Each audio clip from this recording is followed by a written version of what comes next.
Assalamualaikum warahmatullahi wabarakatuh. Perkenalkan, nama saya Mambaul Hikmah, NIM 180206063. Di sini saya berasal dari HPI B5. Nah, saya akan menjelaskan mengenai aliran-aliran dalam usul fikih. Dalam sejarah perkembangan usul fikih dikenal 3 aliran yang berbeda. Masing-masing aliran memiliki cara pandang berbeda dalam menyusun dan membangun teori yang terdapat dalam usul fikih.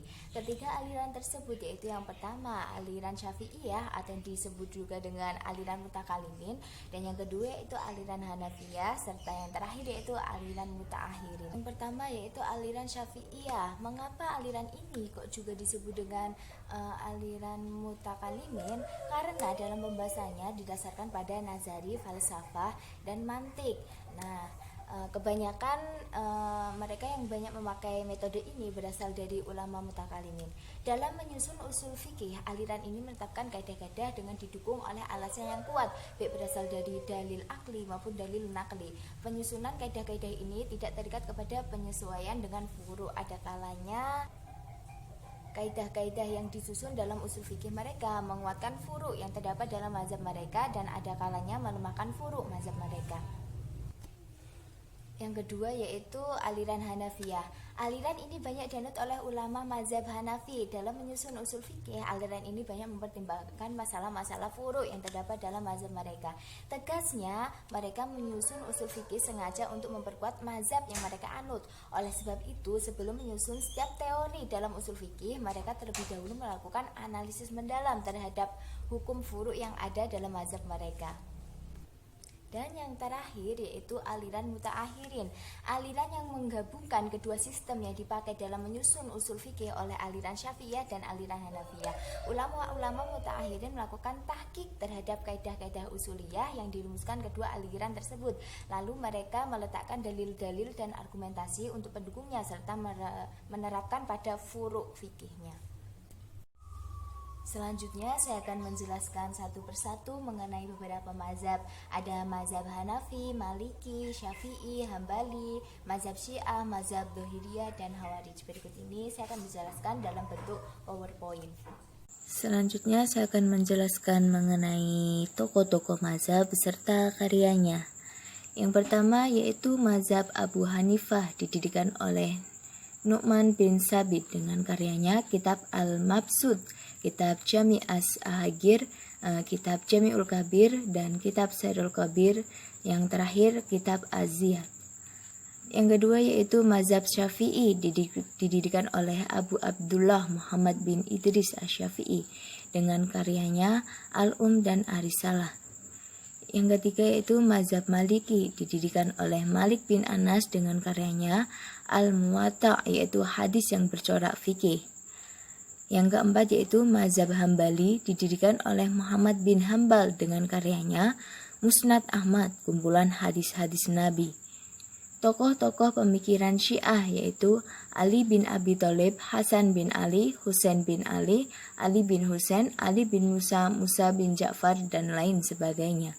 Mazhab Zahiriyah yaitu Ibnu Hazm. Yang kedua Daud Az-Zahiri dengan karyanya Kitab Al-Hujjah, Kitab Al-Khobar, Al-Mujib li Al-Ilmi, Kitab Ifta Al-Qiyas, dan lain sebagainya.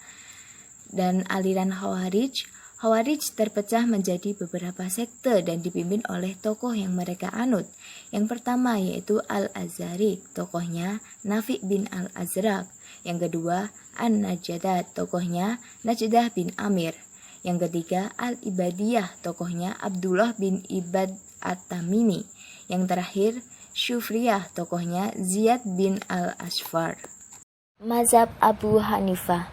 Mazhab Hanafi ialah salah satu mazhab fikih dalam Islam Sunni, suatu mazhab yang dikenal sebagai mazhab paling terbuka kepada ide modern. Mazhab ini diamalkan terutama sekali di kalangan orang Islam Sunni Mesir, Turki, subbenua India, dan sebagian Afrika Barat. Walaupun belajar Islam seluruh dunia belajar dan melihat pendapatnya mengenai amalan Islam, mazhab Hanafi merupakan mazhab yang dianut dengan sekitar 30% pengikut. Kehadiran mazhab ini tidak boleh dilihat sebagai perbedaan mutlak seperti dalam Kristen, Protestan, dan Katolik, dan beberapa agama lain. Sebaliknya, ini merupakan perbedaan yang sehat melalui pendapat yang logis dan ide dalam memahami Islam. Perkara pokok seperti akidah atau tauhid masih sama dan tidak berubah. Dasar-dasar pokok dari mazhab Hanafi berpegang pada yang pertama, Al-Quran yang merupakan sumber dari segala sumber hukum Islam. Yang kedua, hadis atau sunnah Rasul beserta peninggalan-peninggalan sahih yang telah masyhur di antara para ulama. Yang ketiga yaitu fatwa-fatwa para sahabat. Yang keempat, qiyas. Dan yang kelima, istisan, yang secara bahasa istisan berarti menganggap baik sesuatu atau hasan, yaitu salah satu cara menetapkan hukum di kalangan ahli usul fikih. Melalui metode istisan, seorang mujtahid meninggalkan hukum yang didasarkan atas qiyas jali, analogi yang jelas persamaan ilatnya, ke hubungan baru yang didasarkan atas qiyas khafi, persamaan ilatnya tersamar, atau dari hukum yang didasarkan pada dalil kuli, alasan yang bersifat umum, ke hukum yang didasarkan atas dalil jaz'i, alasan yang bersifat khusus. Yang kedua, mazhab Syafi'i. Ajaran Syafi'i terutamanya berdasarkan sunnah seperti ajaran Imam Malik. Tetapi data-data yang digunakan jauh lebih banyak dan berasal dari berbagai tempat. Dasar-dasar mazhab Syafi'i dapat dilihat dalam kitab Usul Al-Fiqh, Ar-Risalah, dan kitab Fiqh Al-Um.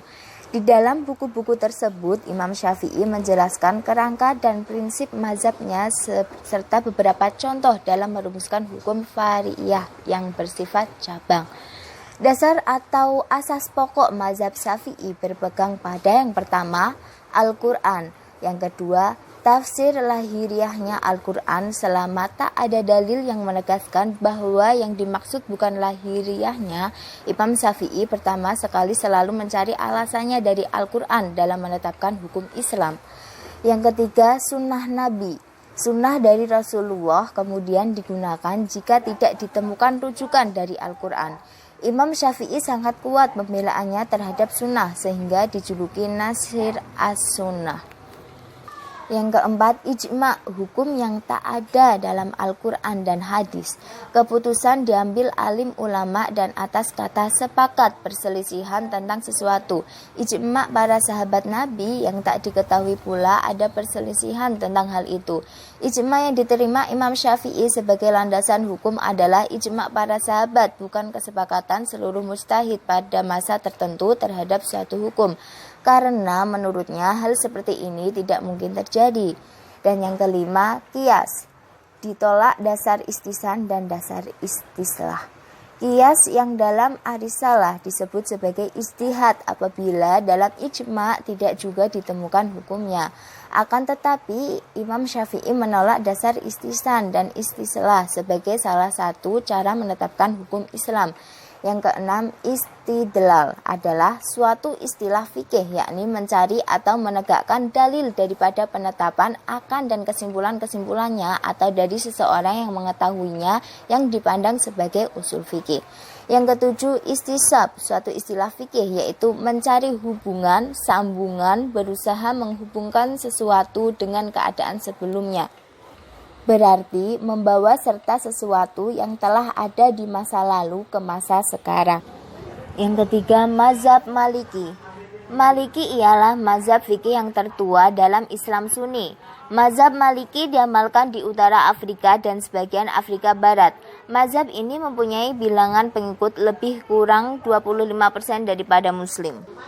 Mazhab ini berbeda daripada 3 mazhab yang lain karena terdapat tambahan kepada sumbernya. Selain menggunakan Al-Quran, hadis, ijma' dan qiyas, Imam Maliki juga menggunakan amalan orang Islam Madinah pada zamannya itu sebagai sumber tambahan. Adapun dasar-dasar pokok dari mazhab Maliki yaitu berpegang pada yang pertama Al-Quran, yang kedua sunnah yang dipandang sah, yang ketiga ijma' ahli Madinah, kadang menolak hadis yang berlawanan atau tidak diamalkan oleh para ulama Madinah. Yang keempat yaitu qiyas, membandingkan. Yang kelima istislah. Istislah fikih yaitu pendapat bahwa sesuatu adalah salih karena berfaedah, bijak untuk kepentingan dan keperluan umum. Yang keempat, mazhab Hambali. Mazhab Hambali adalah satu daripada 4 mazhab fikih terkenal dalam aliran ahli sunnah wal jamaah. Mazhab ini juga mendapat pengikut dari aliran Wahabi dan Salafi, tetapi posisi ini tidak diakui oleh sarjana Islam. Aliran Salafi merujuk mazhab Hambali sebagai mazhab Athari. Mazhab Hambali ini kebanyakan diamalkan oleh masyarakat Islam di semenanjung Arab. Dasar-dasar pokok mazhab Hambali berpegang pada yang pertama Al-Quran, yang kedua hadis marfu, yang ketiga fatwa-fatwa para sahabat dan fatwa-fatwa sahabat yang lebih dekat pada Quran dan Sunnah, di antaranya fatwa-fatwa yang berlawanan. Yang keempat, hadis mursal dan hadis dhaif, ialah hadis yang derajatnya kurang daripada sahih. Yang kelima, qiyas atau membandingkan. Konsep dasar pemikiran Syiah. Konsep dasar pemikiran Syiah dapat dikategorikan ke dalam beberapa aspek pokok, yakni akidah, syariah, dan muamalah. Yang pertama, akidah. Doktrin akidah kaum Syiah secara umum merupakan pengejawantahan dari keesaan ilahi dan kemaha berkehendaknya. Berikut ini penjabaran beberapa doktrin utama kaum Syiah, yaitu yang pertama, Allah adalah zat tunggal dan maha esa serta memiliki kekuasaan serta maha adil yang keadilannya meliputi semua ciptaannya. Yang kedua, Allah menurunkan nabinya untuk menjadi pembimbing umat yang ada di muka bumi serta menjadi rahmat bagi seluruh alam semesta. Rasulullah tidak begitu saja pergi meninggalkan umatnya setelah disempurnakan oleh Allah Subhanahu wa taala. Agama yang telah dibawanya melainkan telah menunjuk seseorang dari kalangan yang dipercayainya untuk melakukan pembimbingan terhadap umat yang ditinggalkan oleh Rasulullah. Dan orang yang diberikan amanah untuk memimpin pasca kenabian adalah Imam Ali. Selanjutnya diserahkan kepada Hasan Hussein Ali Zainal Abidin. Yang ketiga adalah prinsip-prinsip eskatologis. Pada dasarnya, prinsip eskatologis adalah sebuah argumentasi tentang pembuktian akan adanya hari kiamat dan hari kebangkitan setelahnya. Selanjutnya yaitu syariah. Dalam wilayah syariah sebenarnya kaum Syiah memiliki doktrin yang tidak berbeda jauh dengan yang lain, sebab beberapa perbedaan syariat yang sering dinitisbatkan kepada kaum Syiah, diantaranya salat dengan lurus tangan, menyatukan waktu-waktu salat tanpa ada halangan, nikah mut'ah, memiliki beberapa persamaan dengan kalangan mazhab yang lain dari kalangan Sunni. Dan yang terakhir yaitu muamalah.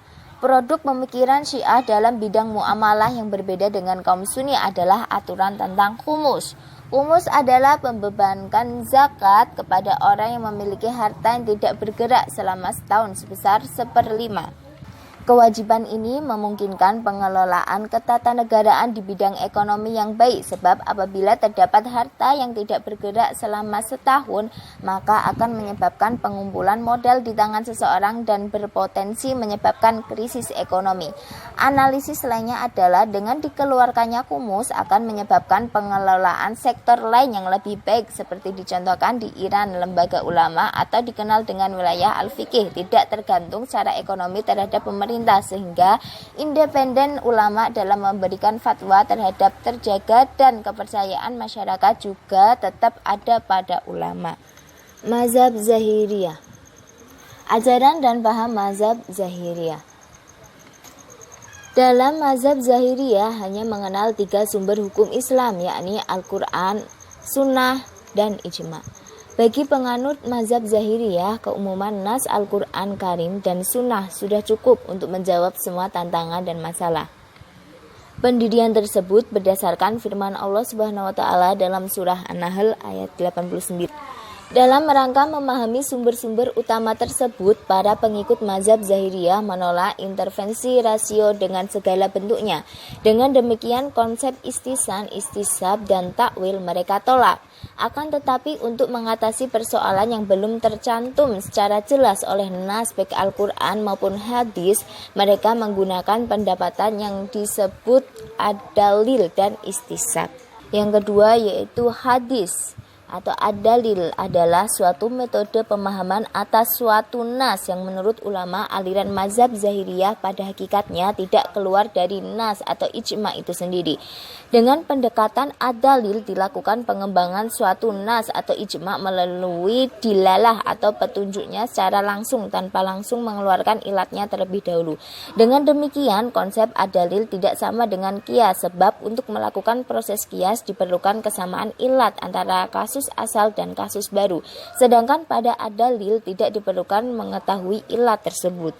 Dan yang terakhir adalah ijma, hukum yang tak ada dalam Al-Quran dan hadis. Keputusan diambil alim ulama dan atas kata sepakat.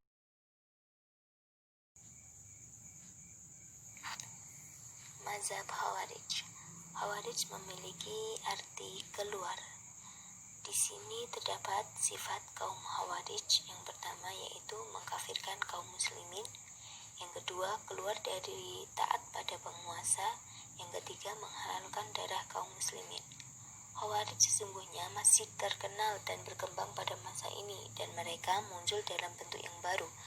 Bahkan dapat berkembang di Indonesia. Sifat mereka amat keras, jauh dari ulama sehingga bertindak seenaknya dan mengkafirkan para penguasa.